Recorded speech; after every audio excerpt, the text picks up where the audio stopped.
I'm back. And today I'm actually going to talk about the game, okay, you guys? I promise. So, this guy said stuff about the museum.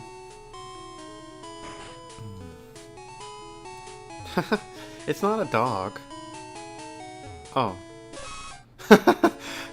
That cry sort of made it seem like it is.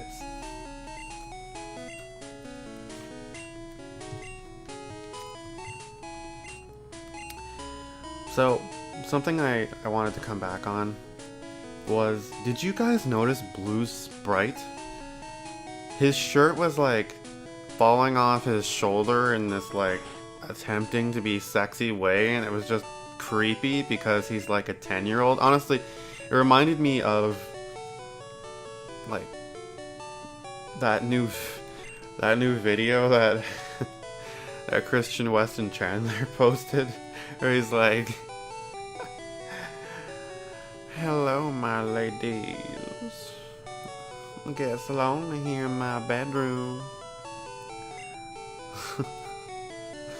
Maybe I'll find my sweetheart amongst y'all." He's like, oh my god. Remember the fiasco? Don't call anyone. Okay, I'm not even, whatever. Don't call anybody.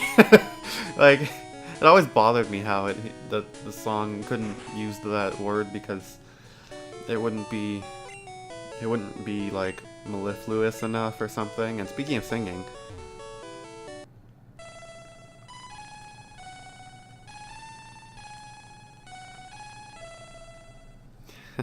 thank you, Jigglypuff. That was beautiful. Oh, you guys. What?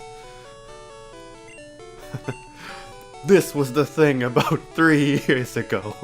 The group of Missile Bomb attempted to use monsters to do evils.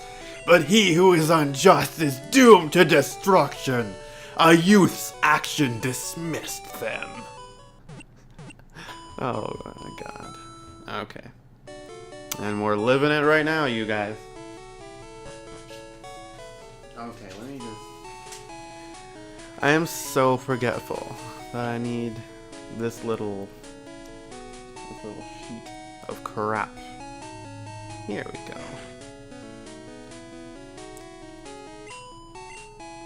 Yeah, it's not a sure thing because they have catch rates. Common Pokemon will be easy to catch even if they're at full health, potentially. And legendaries will take a frigging hour. A frigging. Yeah, so... Pewter really isn't all that. There's the museum, but... I suppose I'll go in. A child's ticket? Wait, it's $50 for a child? God, it was like free at the Festival de Voyageur. That is one magnificent fossil. That's what she said. Cool, an Aerodactyl. Primitive and rare. Don't they like not know that you can resurrect Pokemon yet? Like, how on earth does like finding a fossil and sticking it in a machine like regenerate that Pokemon's like flesh and blood? Like, that's really honestly disturbing. But you could, I guess. Holy crap. Is that really? Is that really true? Is that the first lunar landing? That's pretty cool. Moonstone? Interesting. Ooh, it's a plane. A rocket ship? Oh, it's a space shuttle. Colombia. Okay. What? Wow, that seemed ever so slightly racist. I'm sorry. I'm not racist. Don't worry. I love people. All people. I did. Thank you. Alright, so that was completely boring. So Oh wait, after Moonstone fell on Mount Moon. I remember that because it's so incorrect. Actually, let's go try and leave and have the guy force us back. And not like the guy like Disturbed's mascot, but this guy. Yeah. Okay, so things that I was gonna talk about. Oh, hold on. I have the right stuff.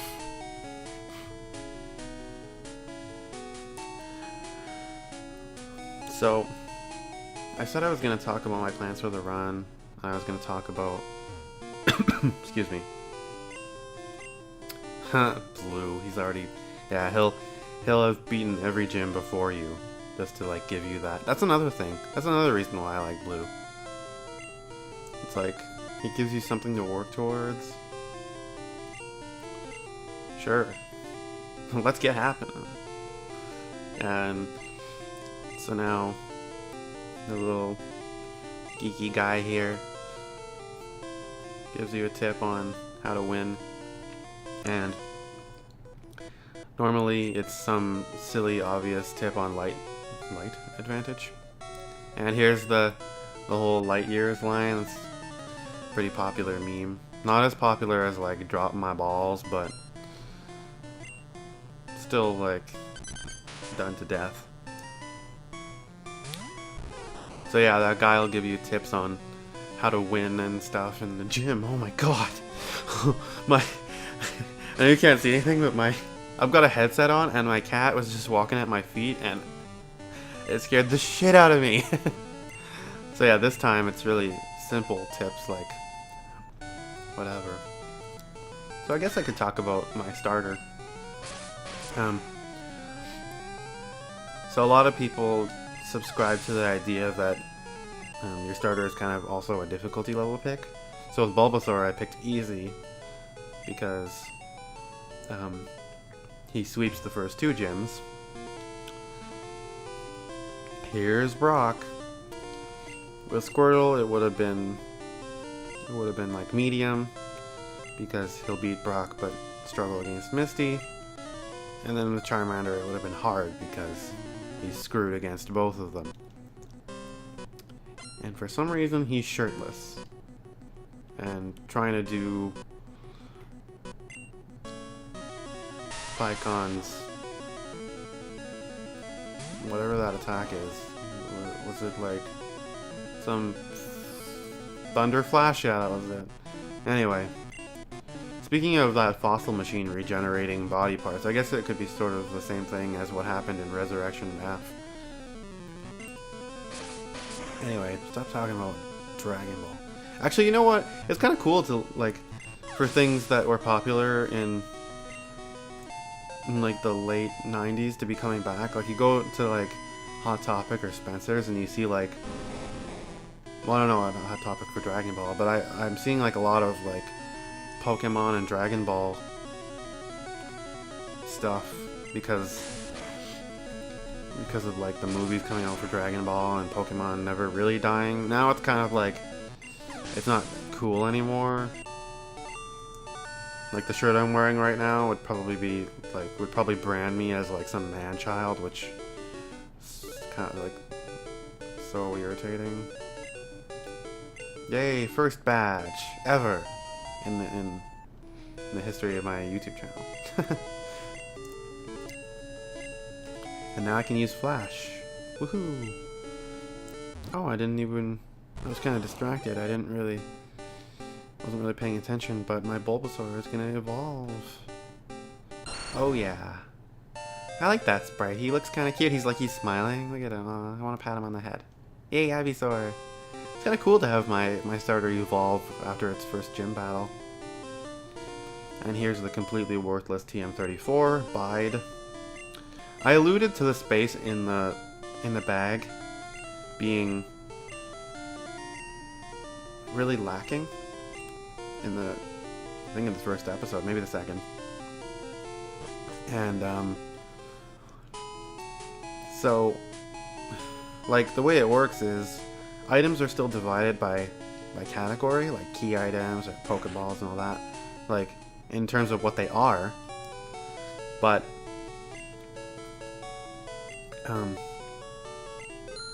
oops. But they're not separated. So there's only, I can't remember how many slots there are in the bag, but key items, like, you can throw items away or you can sell them, but you are stuck with key items forever. And that's why I wasn't going to pick up the town map, because inevitably I'm going to run out of space in my bag. And that moment is going to suck. Okay, I'm going to go back and heal. So yeah, there's the whole difficulty level pick. The other reason why I picked Bulbasaur is because factually it's the best starter. Now everyone is going to dispute this because they have, first of all, they have nostalgic attachment to their starters.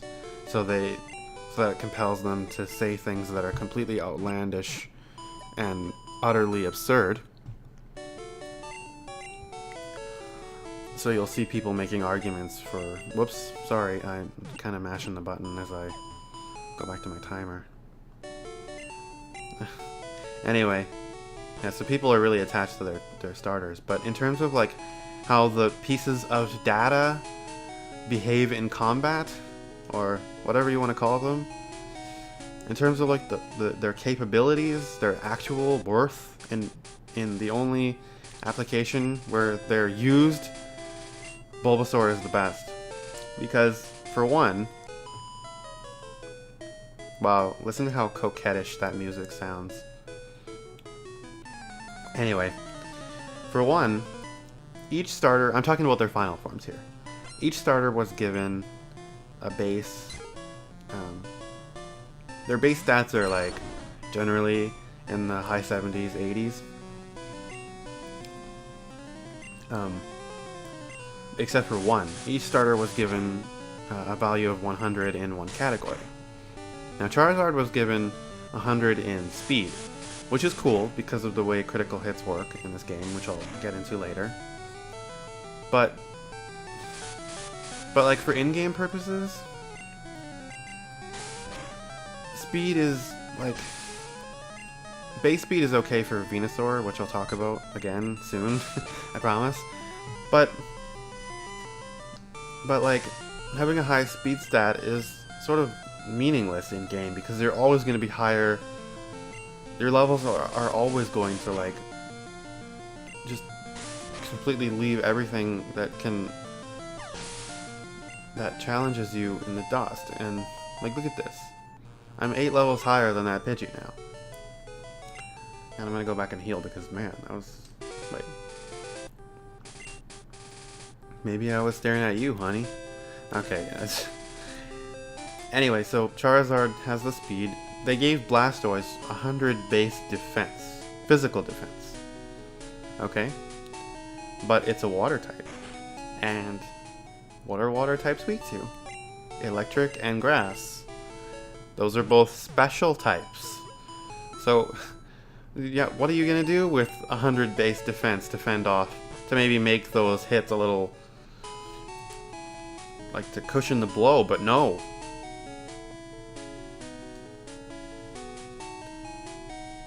So that was just bad design in my opinion.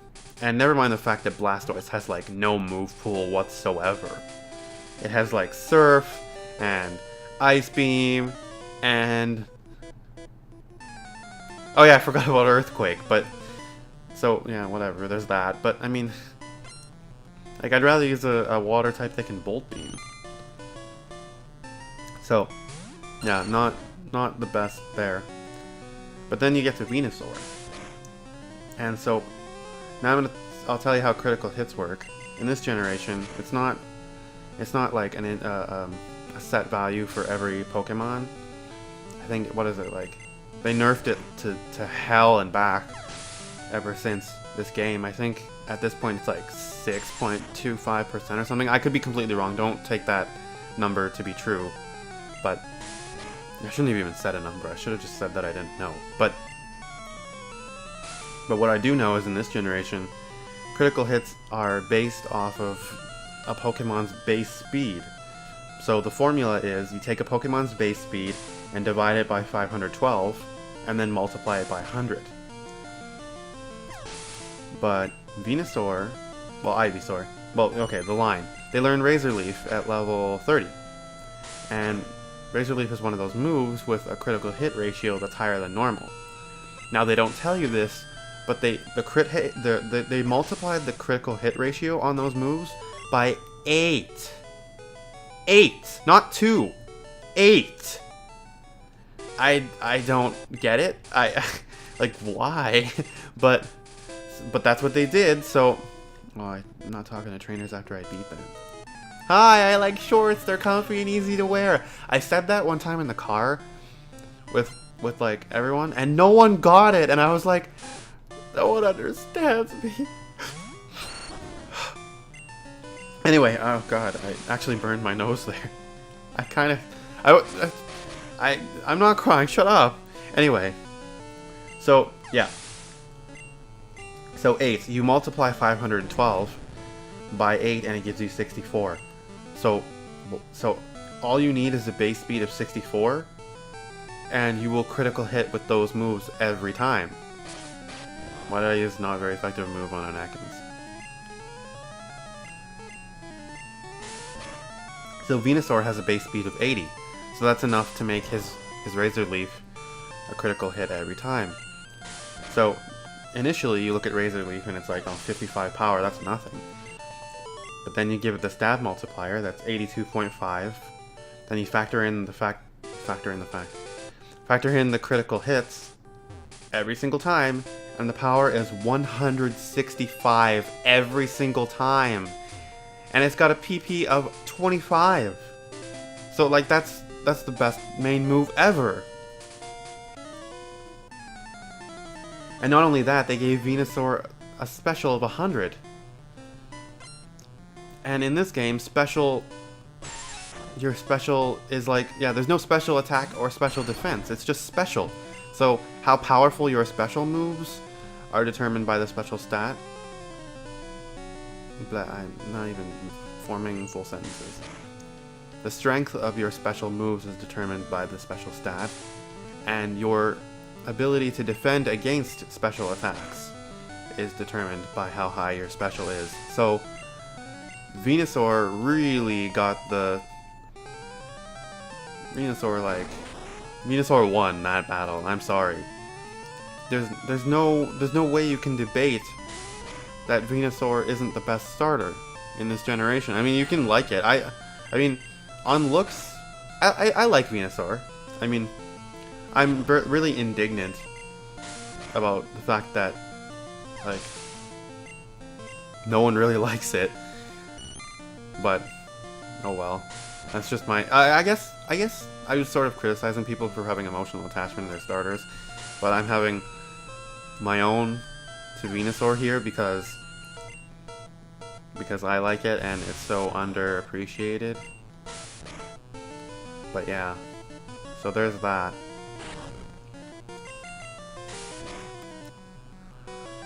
Ah, man, these bug catchers. I mean, I'm happy I picked it, but I'll be also equally happy to get some type coverage on my team. We're almost there. We're almost to the point where I can catch my next team member. Okay, so next time, we're not going to do that, but we'll head into our first real dungeon, Mount Moon. See you there.